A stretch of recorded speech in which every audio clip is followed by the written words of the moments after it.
This is Math 139, Unit 3, Section 2. We were looking last time at domains and simplifications of rational functions, or algebraic fractions. This time we're going to look at how to graph a function that consists of an algebraic fraction.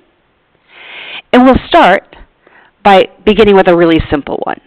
Just a simple algebraic fraction, 1 over x. As usual, when we have not yet described a graph or discussed a graph, I always like to start by plotting a bunch of points so we can see what it looks like. So in the table, when x is 4, y would be 1 over 4.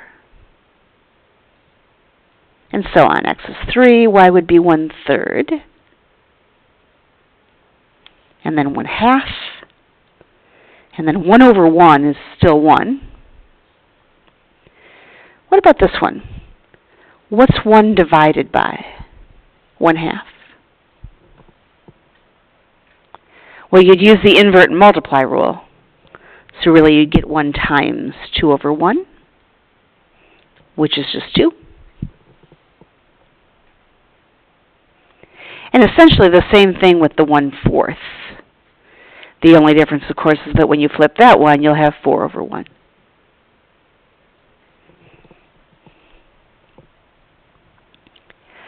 All right, what happens at 0? Well, 0 is not part of the domain, is it?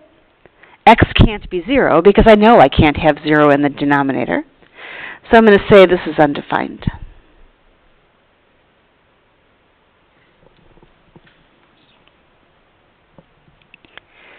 All right, the second half of the table I can kind of steal from the first half in a way. All the same x values, just negative. So when I plug them in, I will get negative answers now. This one will be -4. This one is -2, -1, -1/2, -1/3. Oops, and that I'm sure should be a -4 there. -1/4. All right, understanding, of course, that you'll have to estimate a little bit for the fractions, take a moment and plot these points on your graph.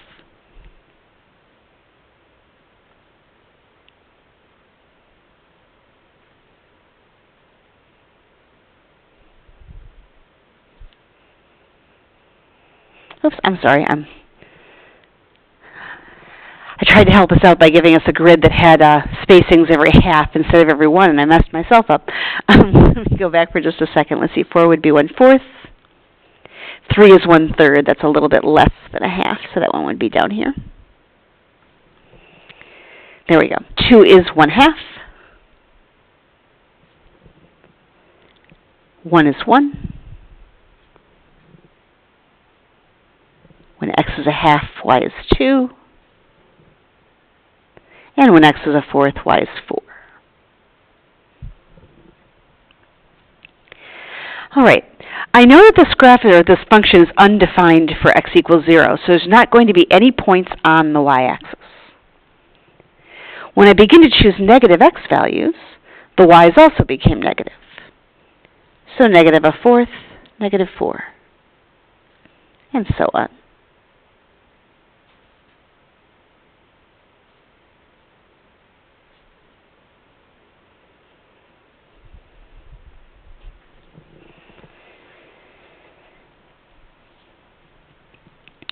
When I look at the points that I just drew, I'm definitely seeing a curve over here in the third quadrant. Notice that this graph is getting closer and closer to the negative x-axis here, and it looks like it's getting closer and closer to the negative y-axis over there. So I'm going to draw it that way.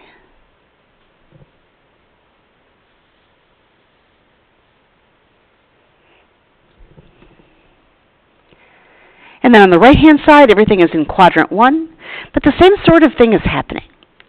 We're getting close to the y-axis without touching it over here on the left side, and we're getting close to x equals 0, or I'm sorry, y equals 0, the x-axis on the other side.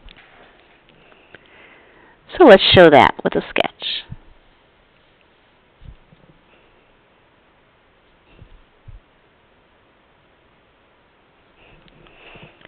So there's our graph y equals 1 over x. on the bottom of this page, we've got a few questions about the graph.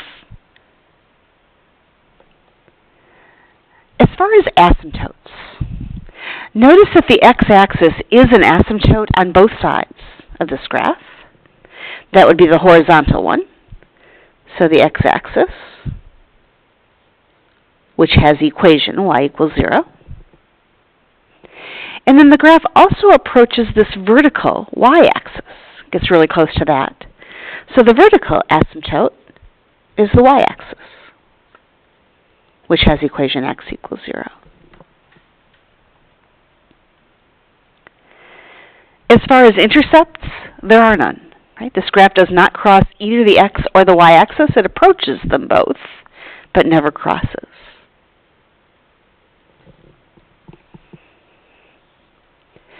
The domain, both from looking at the picture but also from what we talked about last time, we can see that x is not going to be equal to 0.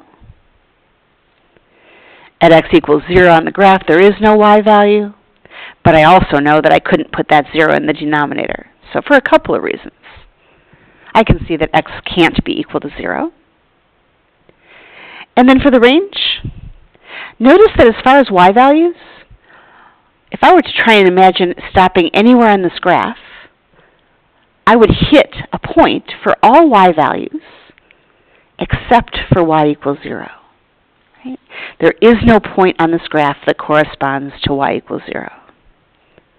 So as far as the range, y is not equal to 0. All right, like we've done a number of times before, now that we've got a basic graph shape, we can say we can shift that left, right, up, down, whatever we need to do to create other graphs of rational functions. Because there are no intercepts here, whenever I shift, I'm going to accomplish my shifting really just by shifting the asymptotes. I'll imagine what happens to those, and then I'll just draw this basic shape for the rational function within my new asymptotes.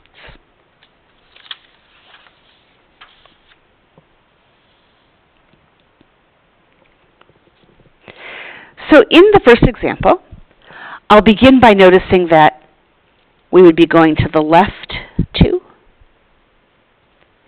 and then also down 3 rather.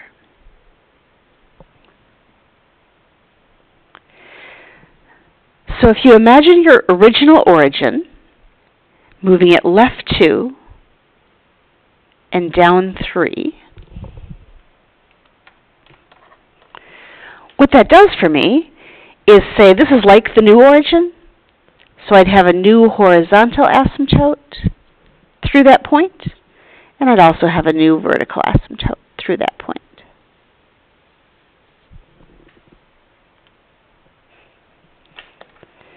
Now that my asymptotes are shifted, I'm just going to go ahead and draw the graph. It was going up here, and then coming down to approach the horizontal over here. And then on the other side, approaching the horizontal asymptote, and then coming down close to the vertical.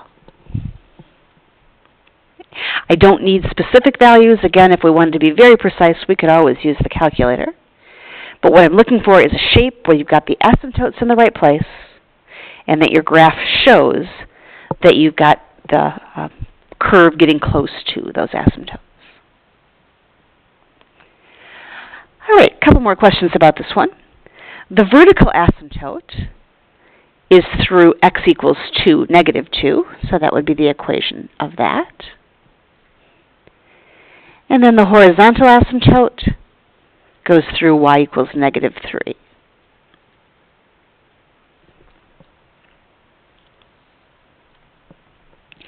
The domain, x can be anything except negative 2. You can see that because our x values get skipped over at negative 2, but also negative 2 would make the denominator 0. So all x's except negative 2. And the range, the only y value that this graph will never reach is negative 3. It never touches that asymptote, so it never has that y value. Okay. You can see that the vertical and horizontal asymptotes tell us a lot about the domain and the range of this function. Let's do one more. In number 2, first of all, because of the negative multiplier, I know this graph is going to be upside down or reflected across the x-axis.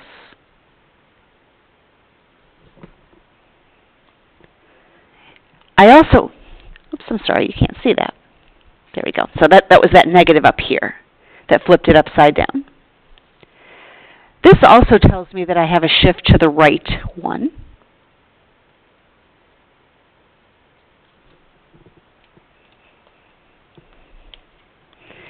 And let's see.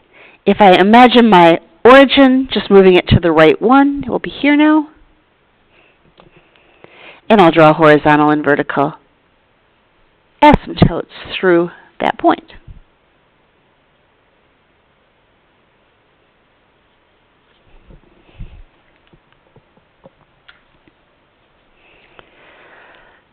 All right. As compared to my original function, this is going to be reflected across the x-axis, or in other words, flipped upside down across the horizontal asymptote. So, this side, which is usually up here, is now going to be down here.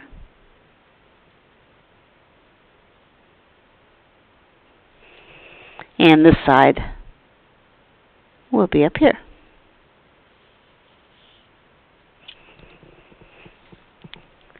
So my original graph, but flipped across the horizontal asymptote. Speaking of asymptotes, I have that vertical asymptote right here where x equals 1.